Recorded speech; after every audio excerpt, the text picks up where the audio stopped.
If you like the Forster Coax reloading press, you're going to want to check out the Forster Coax bench priming tool. Gavin Gee here from UltimateReloader.com. I'm back with Guy Miner. Thank you for joining us, Guy. It's good to be here, as always. This is a tool that I've wanted to try for a number of years. Finally had my opportunity. We got one in the shop. Guy stole it and took it home because he wanted to try it. And here it is. You've used it. Now maybe we could talk about kind of what's included with it, kind of how it's different from other priming tools. And then later in the video, do a bit of a demo. How does that sound?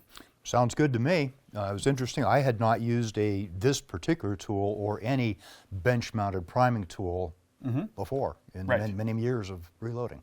And they're great. There's three fundamental types of priming, right? On press, and then the two off press options. Usually a hand priming tool or a bench priming tool. And they all have their pros and cons, right? Yes. Yeah. If you have arthritis, this could be really nice, right? Or if you want a certain type of feel. If you want the convenience of having it all in one, and actually these two priming systems, the system that's included with the Forster Coax, are similar because they're unique in that they don't require any kind of shell plate or shell holder. Right. That surprised me when I unboxed it and found it. I really didn't know. Yep. And there it was, and it's got the three little jaws that you adjust to hold your cartridge case instead of using a regular case holder. Yeah. Quite a bit different. And that can be really nice because sometimes you'll have a different kind of cartridge. I'll use the example of 224 Valkyrie, right? You've got universal jaws on the Forster Coax. Don't have to worry about a shell holder there. But if you have certain types of priming tools, you're going to need a specific shell holder for that special case room. Not the case with the three jaw setup. And if you have a Forster Coax, you'll recognize, wow, that is literally just about the same mechanism. Also, we have these unique primer tubes that are like tracks. They're not just like a pipe.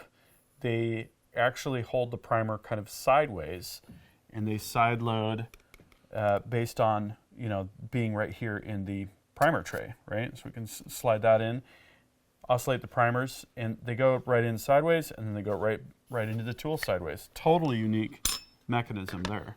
It was really interesting, a little bit of a learning curve. I actually did read the directions again. Okay, so good. that's a good thing. Yeah, and it's interesting. It comes with either setup for large. This one had the large primer assembly in there, and then after I did some work with that, then I moved over to the small one. Gotcha. Pretty simple process. Yeah, and you started with, was it 308? Is that what you did first? Yeah. Okay, gotcha. And what was the setup like for that? That went really fast, actually.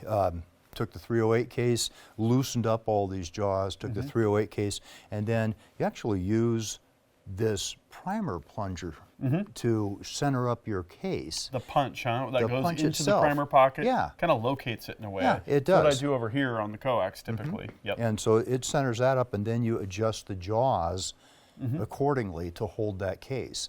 And it worked out. It was really slick with the 308. Very quick to do. And I did that mounting the case in the press here in my vise, so it was standing up straight, so I could get to it easier. Yeah. And That way all your jaws are moving sideways rather than gravity making adjustments for you. Yeah. So that worked out great. That was a good way to do it. And after I'd used it a bit, well, I went ahead and swapped it over to the small one because I wanted to try small primers in this, and I wanted to do a totally different kind of case, so I moved to a revolver case, a 38 special revolver. So we've got a rimless and a rimmed example. There's this little set screw right over here that is used to secure the plunger assembly. Yep. And what I've noticed is if you just bring those little jaws up and then tighten it down, sometimes it makes for stiff insertion and removal. Yes. Right? So you have to have them come up in contact and then just give yourself just the slightest wobble maybe as you're tightening it to just spread them apart ever so slightly so that you get that feel like a regular shell plate or shell holder where it just slides in and out freely. Oh yeah. The first time that I put one of these 38s in there, and I torqued those suckers down, and I couldn't get it out. Right. So it was like, obviously I need to adjust things a little bit. So Okay. yeah, that was good. Yeah, learning curve. Yep. And absolutely. now it's slick. Cool. So next we're going to do a live priming demo. So what is that, like 10 primers? Is the shortage hitting you hard? That's all I had. Okay. Getting kind of short on small pistol primers. We feel your pain. We really do. I've got a few more, but yeah, that's all. Okay. So you're going to shake it, I presume, it this way because you've got your vertical lines there on there. Yep. Yep. Okay. Flips them all the right direction. Write them all. And then we're going to put this right in here. And this is just so slick. No way. Isn't that amazing? That's the way to do it. You know, so simple. Yeah. I love it. Even Guy can do it. So there we go. Paper clip in there to hold them, keep them all from pouring out of control. That's a SIM card tool for your A phone. SIM card tool. Yeah. I Pop out your SIM card. I always used them for paper clips myself. Oh, well, you know. Generational difference. Yeah, exactly. So we'll put that right in there. It's a little Okay. slot for your And track. should be Gotcha. good to go. All assembled there. Take our 38 case. 38 case in there.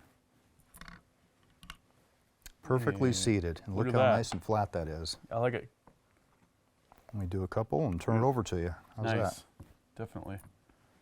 Doesn't take much handle movement either, does it? No, and you can feel that primer seating in there, which Yeah. is really kind of nice.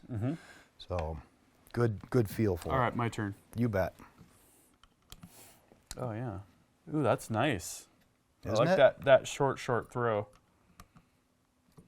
You could really do some mega quantities on that. That looks really, really good. I think that if you got going on this, you could load a whole box of them very quickly. Well, here's what we're going to do is we're going to both spend some time behind this bench priming tool, and you'll see it in some of the upcoming stories. We've got a lot of precision reloading to do, so no trouble finding a place for this priming tool in the various load development stories, long range shooting, all these things. And you know, with the unique features, you're definitely going to want to check this tool out. This is something different. It is. I had not used a bench priming tool before and got familiar with this, and I like it. Yeah. Here's what we want to know is what do you think about the Forester Coax bench priming tool? Do you have one? Have you had one for a while? Drop a comment and share your experiences. Thank you, Guy, for putting this through its paces and doing a demo for us. Hey, thank you. I enjoyed it. Cool. That concludes this video. That means it's time to wrap it up. I hope you liked this video. If you did, please give it a big thumbs up. Also, make your voice heard. If you have something to say, please drop a comment. Make sure you're subscribed with notifications because you're not going to want to miss the awesome content that is coming up. And finally, flex your reloading pride. You could look great in one of these t-shirts. We've got multiple designs at the Ultimate Reloader store. I'll see you later because I'm off to go shooting.